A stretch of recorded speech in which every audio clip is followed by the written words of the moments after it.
Hey, what's up guys? This is Anthony from Anthony's Customs, and for this review, we are looking at the, what are they called? Grey Knight Studio, something like that. I'll have it in the title. Queen of Shadows, which is just third-party SYLVANAS from World of Warcraft or whatever. I don't play those games, but I like the character designs a lot. So I had to get this, and I'm going to be comparing it up against the Hero, Medi toys, Memory toys, Illidan also, so you can have an idea of what they would look like together. But this figure is pretty darn cool. It is not distributed in the US as far as I'm aware, so you have to try to track it down somehow. Good luck with that. But there's some good stuff about it, for sure. It's not exactly what I was hoping, but there's some really nice things too. So let's go ahead and get it off the stand and take a closer look. Alright, before we look at the figure, I do want to show you my package. Not much to look at. I mean, like, it's a nice package, but it's not something you would want to display like that. Or like that. In fact, that's not displayable at all. None of it's really super displayable, so that's kind of unfortunate. But this does show you about the figure. I don't know why they show you this twice. I mean, there's two different heads, but... Oh, it's taking it off and putting it back on. Yeah, okay. That's putting the thing in her hand, and that is changing these parts out and this part out, which is something we need to talk about. So this figure, when you pre-ordered it, you were supposed to get a naked belly version, where it's just not this, because sometimes she just has like the boob cover and the crotch cover, and it's not like a full-on outfit type thing. So they made that an option part.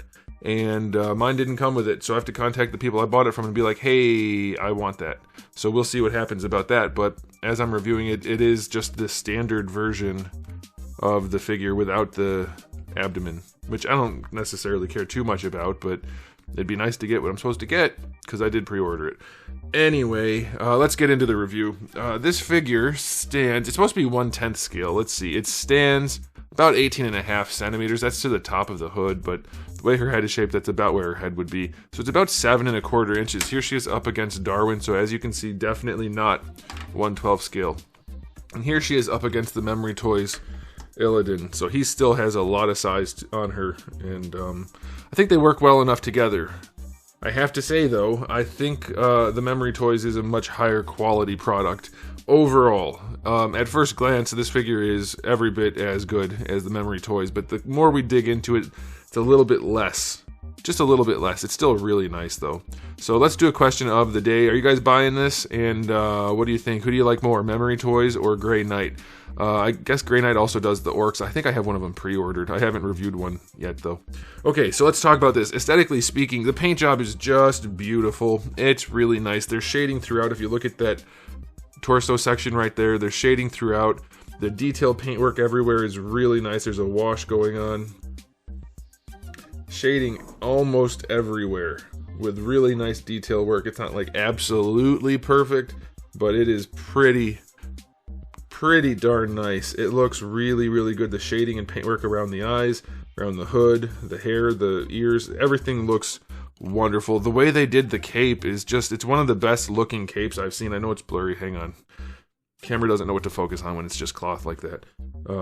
It's really well done. The fading to make it look dirty and tattered, and then just the way they cut it out, it looks really, really nice. You have to be careful with this. You could probably tear those little ones, but it looks great. And there's detail work even along the edges of the cape.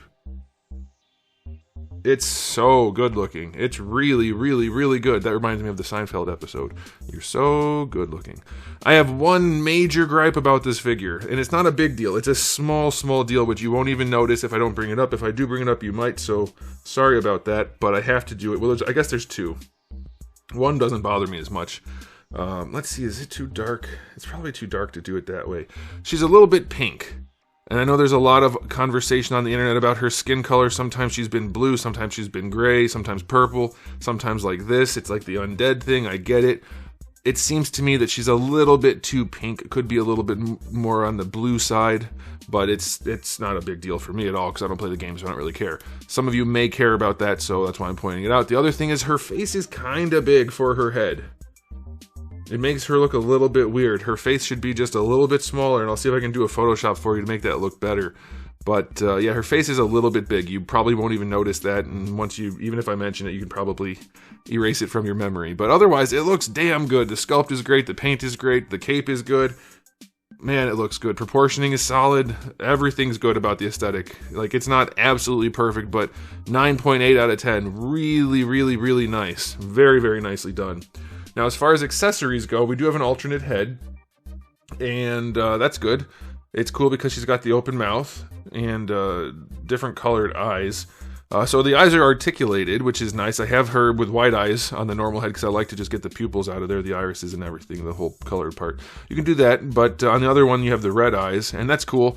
You have the open mouth, but here's the thing about the open mouth, and the hair's a little different too. The paint job for the teeth is a little bit weird, so if you turn her head the right way, it kind of makes her look like she has like buck teeth. So be aware of that, but otherwise it's a really nice thing. And then you get a whole bunch of different hands. I think everything you're going to need. That's pretty good. You get her sword, dagger thingies. Those are cool. You get her quiver that can just go on her back. The arrows stay in there. You get the purple magic arrow, so that's cool. I don't know. I guess you would put that over her hand. Yeah, that probably makes the most sense. How would you... Yeah, I guess that's how you would do that. And then you also get her bow, which comes apart so you can get it on her hand. That's very nicely detailed as well. Now the last accessory is a couple of shoulder pieces. So on this figure, you can, let me adjust the camera a little bit here, you can pop the shoulder pads off to remove the cape.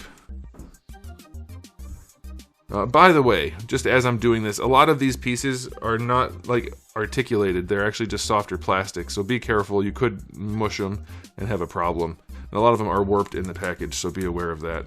But you can pop the shoulder pad off, pop the cape off, and then you can swap out this piece here so you can remove the cape and the shoulder pad if you wanted her to just be a little bit less covered. But there is dye from the cape on the shoulder, so be aware of that. But you do get those interchangeable shoulder pieces.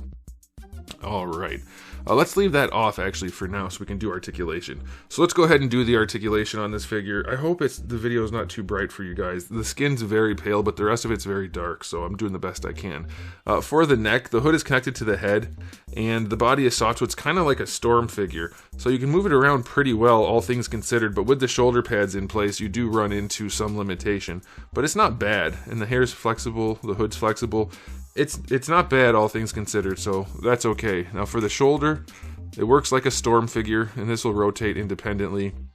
Without the shoulder pads, you get plenty of range. It works no problem at all. That's good. Then you get your bicep swivel right there where you would expect it. Double jointed elbow works nicely. You can rotate her gauntlets, so that's good. The wrists are on ball hinges, but they're so far seated in the gauntlet and you can't slide it up any farther that you can't really do much with that, so that's a bit of a problem. Now with the shoulder pad on, obviously you're a lot more limited in what you can do. It can be rotated to get out of the way, so you're gonna have to do that. If you're okay with rotating the shoulder pad back, then you're fine. If you want the shoulder pad to stay up, you have a lot more limitation in what you can do with her shoulders. Torso articulation on this figure is really nice. This whole upper area, the boob plate and the purple in particular, but the boob plate too, very soft material, and it flexes around nicely, and you can do a good amount of posing. It's really, really nicely done. It feels a lot like a storm figure. A little bit different, but a lot like it, very similar.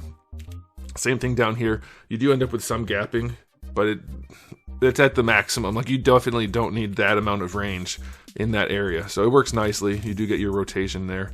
So that's good. These guys here, this is a separate piece, the belt and these hip flaps. It's connected at the front and at the back though. So these hip flaps do get in the way. They really should have just made those float if you ask me. Because these parts are hard plastic and they don't move for sure. So you can bring the leg back and that's fine, it gives you decent range. You can bring the leg forward, but you have to flip these up and tuck that underneath, which is not the biggest deal in the world. That's about the maximum range you could get without really forcing it. But I don't like that these have to go under. I'd like to be able to rotate it, or I mean go over. I'd like to be able to rotate it and have a little bit more options. But it's still fine, you get decent range going front and back. Now going side to side is a bit of an issue. You have the range, that squeaking is a little concerning too. To go to the side, you have to lift those up and tuck the armor under, and it works, but the way the hip is offset, you see how that's swinging out of the joint? The way that's offset, it spreads the legs really far at the hip. So it's pushing the leg out and then swinging it, which is a little bit weird. Not that you're going to need that, but you do get the range, and as long as you're aware of that, you can probably pose around it, but it's an issue. You do get your thigh swivel, not a ton. That happens where the silver meets the brown. Not a ton of range there. For the knees, pretty good range, good proportioning. Not the craziest amount of range, but definitely good enough. I'll take it. And then for the ankles, it's your standard ball hinge. Again, not the most amount of range, but good enough. Ankle rocker is decent. And then the toe hinge is not the best either, but decent. So in a lot of ways, this does feel like a Storm figure, but so did Illidan. A lot of these are designed a lot like Storm figures, ironically. It's good. The articulation's good. It's not perfect, and that's why I say it kind of feels like a Storm figure. They often are lacking in a little bit in certain areas, but still pretty good. I'll give her articulation an 8 out of 10. I think it's good. The hips are a problem. The wrists are too limited. Ankles and toes could be a little bit better. There's definitely room for improvement, but it's definitely good enough. Some things are really nice. The cape is wired, by the way. I don't know if I mentioned it, but it's a good cape. It's not a... The material's a little bit stiff for what I like, but it'll do. Especially since it's narrow, you'll be able to make it work. It'll look good. So yeah, time for the final verdict on this release. It's really good. I think they should have included the alternate torso on every release, especially since I should have it anyway. So that's a bit of an issue for me. But it's good. It has a few issues here and there, but it is a strong, strong release. I like that you can roll the eyes up so you can have just the solid white eyes. I don't care if it's accurate, it looks cool. And the figure looks really good. So time for the final verdict. I like it a whole bunch. A little bit of room for improvement, sure, but nothing that would keep me from buying it.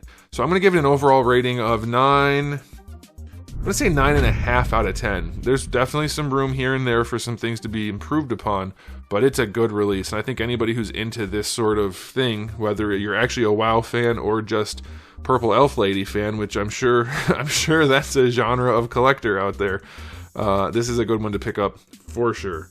Definitely. I like it a whole bunch. I will buy more from this company, I think, and I look forward to seeing what they put out. But I would really like to see these guys put out a SYLVANAS also. That would be fun, because I really like the way Memory Toys does their stuff, or Medi, or whatever they're going by these days. But yeah, it's a good pickup. Let me know what you guys think in the comment section below, but I'll be done there. So thanks for watching. If you enjoyed the video, please do give it a thumbs up. If you didn't, give it a thumbs down. And if you haven't subscribed, you should. I have new videos just about every single day, and thousands already on the channel. So make sure you come back for all of that. And in the meantime, keep collecting.